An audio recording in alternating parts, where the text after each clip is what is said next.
Hi everyone, Denise here, back again for another of what turned out to be one of my favorite cards. Now, as you may know, if you've watched some of the videos, I never know if it's upside down or right side up.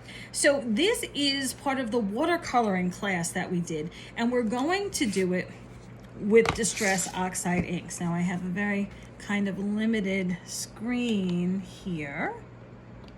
You see my paper towels in the back there, because I'm going to need those. So hang on while I try to get a bigger view for you. Okay, so this is what the card looks like when you're done, depending on the inks that you use and how much water or how little water you use. So everybody's is going to look a little bit different. This is on watercolor paper. This is an easy technique. So what you're going to need, and we're going to have this video both serve as the tutorial for this class, as well as a technique tutorial for watercoloring with Distress Oxide, since we do that in a lot of classes. That way we don't have to redo the whole thing again. So here we go. You need whatever colors of, I use Distress Oxide, any water reactive ink will be fine. So if it's just regular Distress or a Simon Hurley or anything else that's water reactive is going to be fine for you. I just stick with the Oxide because I kind of like the way it looks, that's all. And because it's, creamier, it blends more easily for me, and I'm not the best at blending at this point. So I'm gonna stick that to the side. In your kit, you have your envelope, not gonna need right now. You have your card base, not gonna need right now. And you have your pre-stamped and heat embossed image on watercolor paper. Now the image may not be as crisp as what you're used to, but again, it was on watercolor paper, and we decided not to use the smooth side. We liked the rougher side better, and just kind of the look that it gave. You're going to need whatever, like I said, colors of ink that you want. You're going to need a spritzer of some kind. I like to use one of the water barrel brushes, but you can use a paintbrush. Just have a cup of water there for yourself as well. So I am going to start with the tulips because there's a lot of green in here. So I'm going to start with the tulips themselves. Now I did pink and yellow on this. I'm just going to use pink on these. This is a $1.25 tree tablecloth, or a piece of plastic, whether that's acetate or the cover to one of your Cricut mats, a watercolor palette board, anything that is plastic and non-porous will work. A glass mat will work just great. So when you do this, just pop that upside down. Okay? I just popped it upside down. You don't want to do, and you don't want to smush it when you turn. You just want to lightly touch it and twist it. See, that's all the color you really need. Because what we're going to do, we're not going to spritz it. Now, if you don't have one of these, or you're not using something, you want to spritz it to do it, that's okay. That's why I say grab a spritzer. But mine brush has water in it. I'm going to squeeze it a few times to get the water out, and then I'm just going to go back and forth. I'm not going to water this whole thing. I'm just going to water a piece of it. See, so I took a little piece on a little drop of water on my brush. I did that. You should, I'm sorry for the glare.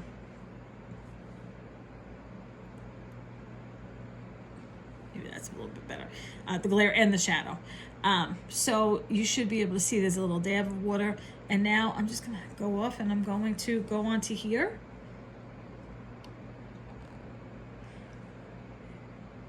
I'm not squeezing the brush. I'm just laying the color into the tulip. Literally, that's all there is to this. You need some more? Go ahead, get from that drop of water, or take, if you've pre-spritzed it, go ahead. Now, it's okay to go lighter at first, obviously, because you can always go darker. Now, with watercoloring, you can get lighter because you can just add water to it. And it is watercolor paper. So I'm going to suggest that when you're done, either you're going to let this sit for a long while, or, and now I'm going to go back, I'm going to do the same thing. I'm not going to add water this time. There is water on my brush. So as you see, this color here is a little bit darker. Same ink, less water, different shade. I would suggest, as I was saying, using a heat gun to dry when you're done. That way you can just finish and assemble your cards. I have cats, so leaving anything out for a prolonged period of time, it's dangerous. You never know what you're going to come into. And that water is going to stay within the lines because you're not using a lot of it, and because the raised image is going to kind of keep it there. Do you see how these, I mean, I know they're wet, but do you see how this here is darker than this here? It's just the amount of water I used. That's it. Now, if I feel like I needed more, now this is even darker. If I feel like I needed more ink because it's too light now on my palette, which is my $1.25 tablecloth, then I want to wipe it down with water, spritz it with water. Excuse me. I want to wipe it completely dry with a paper towel. And I want to make sure it's totally dry, and then I'm going to do the same thing again with my ink pen. And I want to make sure it's totally dry because remember, your ink is water reactive. If you have left any water behind, you're going to ruin that ink pad on yourself. So you want to make sure that it's perfectly dry. Now, you may get out of the lines at times, which you'll see that I'm doing. And don't forget, you can always turn your paper color where it's easiest for you than reach. I'm going to try a lighter one up here. So you can always add more ink to your thing. Just make sure that you've done it, you've dried it off. You can add as many colors as you want. If you want to add, you want to do like a Rembrandt tulip, you want to do them all yellow and then add some wisps maybe of pink in there or red in there, go ahead, just dry it first. Dry it in between. Experiment, that's the whole point. So this makes watercoloring easy. Again, these raised areas are going to mostly keep that water in there as long as you don't overdo it with the water. So it may be hard to see on the camera, but I have 4 different flowers. I used the same barrel, water barrel. I used the same ink. All I did was add different amounts of water, and I have different shades there. So now when I go to my green, I'm just going to dab off my brush. I'm going to use a paper towel. I'm going to make sure, I'm going to get out some water. I'm going to make sure I have no pink remaining. I'm going to spritz. Oop, I'm going to turn it on. Spritz. I'm going to make sure I have all the pink off. Sorry for the Blair Witch effect. I have a shaky table. All right, that's dry, but just to make sure, I'm going to go in a different spot.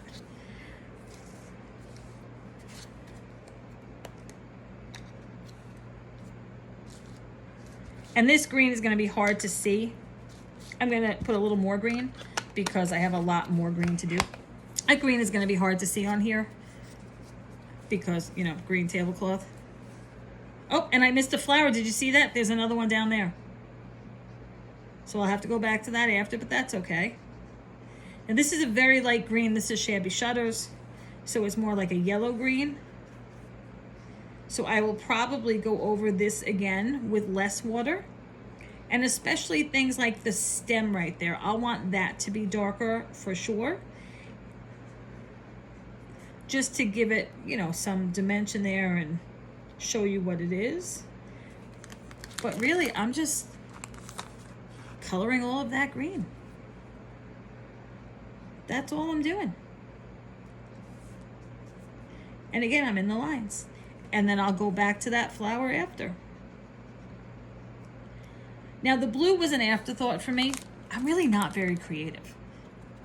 So the blue was an afterthought. I'm going to get rid of this green here.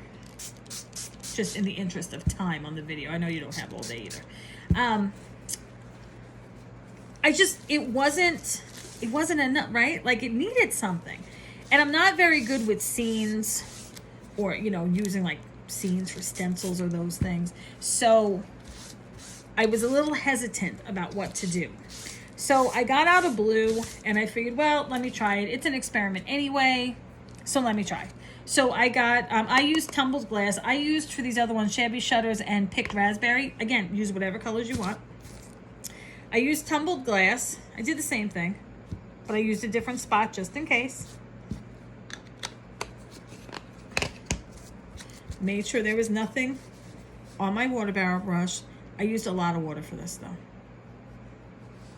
I put some water down and I just kind of went like that. Well, that's not enough blue at all, is it? And I just kind of went like that. Swirled it. And then if I needed to go back later because it was too light, that's okay. But when I found that when I did that and I didn't actually paint, that I just kind of swirled or just kind of did strokes like that, that's what it dried at. And I know you can't see with the glare on it, but check out the top there. It almost looks like wispy clouds. And it's not. It wasn't on purpose. It was simply that's how it dried. Because that's how I actually colored it. So short little strokes like this,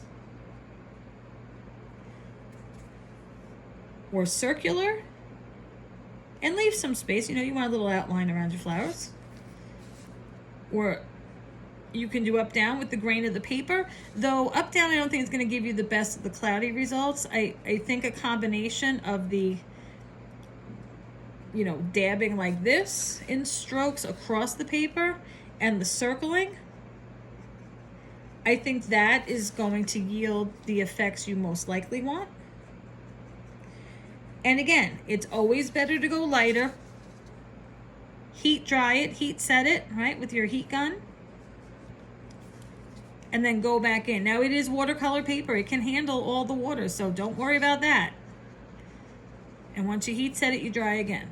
And if it ends up curling on you for some reason, and sometimes they do, don't worry about it. Just put it under a heavy book or a couple of paper pads, or it'll be fine. Once you heat set it, it will be fine. So it's always going to look different when it dries, which is why I'm always a little nervous about adding so much more to it when it's wet.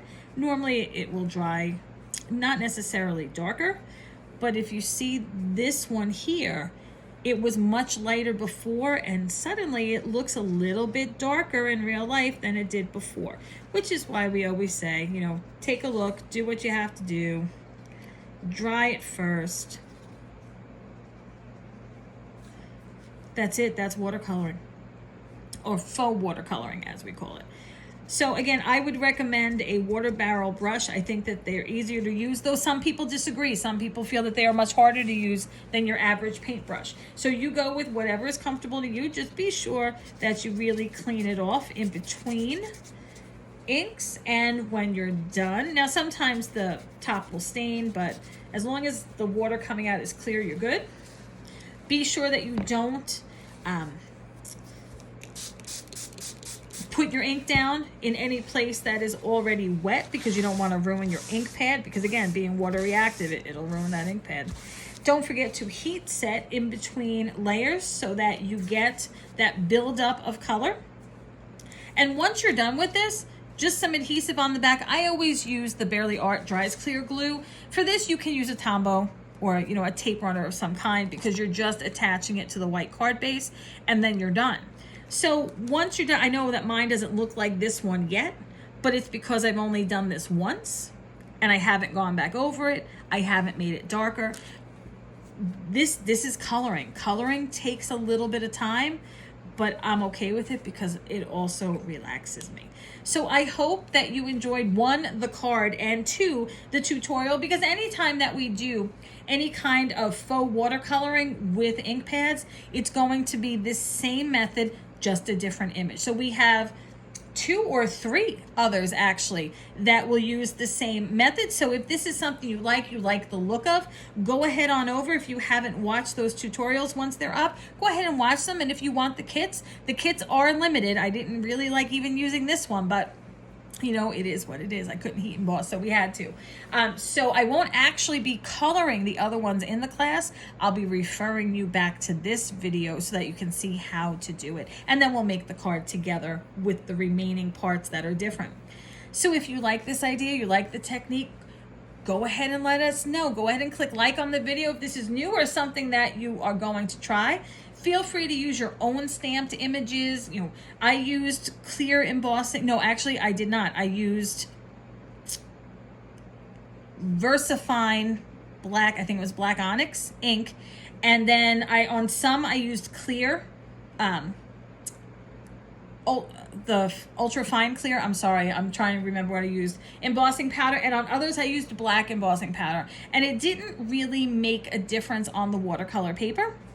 So use what you like best and what you think looks best. Remember, you've got your rough side and your smooth side, so practice with that, see what you like best. And again, if you have any questions or you have a project to post, please post it. We love to see your projects and your creativity, whether it's this kit and you followed the colors, it's this kit and you went rogue on the colors, it's not this kit and you went completely rogue and you did the technique. We want to know, because everything is about being creative. So post it on our Facebook page, which is Scrapbooking Stuff Group. If you need any of the oxide inks, you want to look at any other kits that are for sale for previous cards we've done with this technique or different techniques, you need the Barely Arts glue, whatever it is you need, head on over to licraftstop.com and go ahead and get that stuff in your cart. Email Christina or message her through Facebook, or your best bet, tag her in a post on the Facebook group if you have any questions. Same for me, I don't monitor the YouTube channel comments, so if you have any questions or comments, throw them on over for me in the Facebook group. Thanks for joining us for this card class / tutorial. Have a great day. I hope we see you in the store soon.